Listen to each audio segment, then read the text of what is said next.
Maraming tanong ang lumitaw ukol sa mga bagong voting machine na gagamitin sa 2025 elections sa budget plenary debates ng Senado. At para kay dating Caloocan City Representative Edgar Erice na naghain ng kandidatura para sa susunod na halalan, hindi sapat ang pagdepensa dito. After the 2022 elections, that all the machines are in good working condition. Talagang ito ay talagang nakadesign para pag nakawan tayo.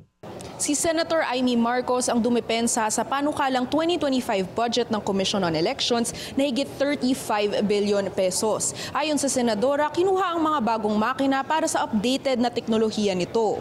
Yun ang Yes, atin Mr. dating President. pag-iisip, na bakit uupa samantalang pwede nang bilhin, atin na yon, hindi na problema. Pero nakita natin sa ating karanasan sa Smartmatic at sa mga dating makina, meron pang warehousing, meron pang repair and refurbishment. Pagkatapos, ang bilis mabulok.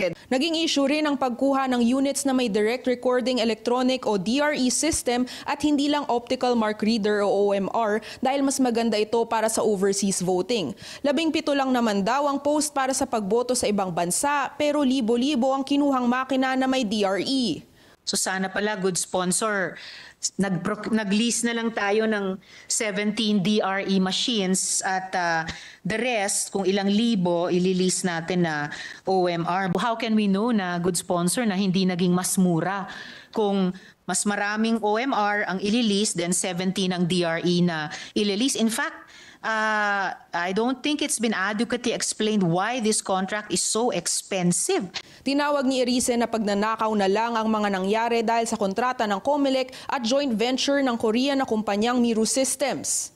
I will file a supplemental complaint with the Ombudsman. Kaya palusot na lang lahat to. Hindi nga natin alam kung mag-work yung machine. Pangalawa, kung bakit ka nag-lease ng 120,000 if you will not use it?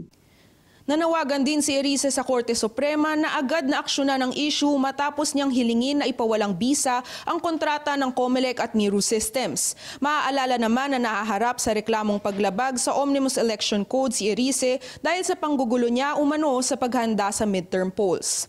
2 private individuals ang naghain ng kaso laban sa kanya sa COMELEC. Para sa Agenda, Agatha Gregorio, BNC.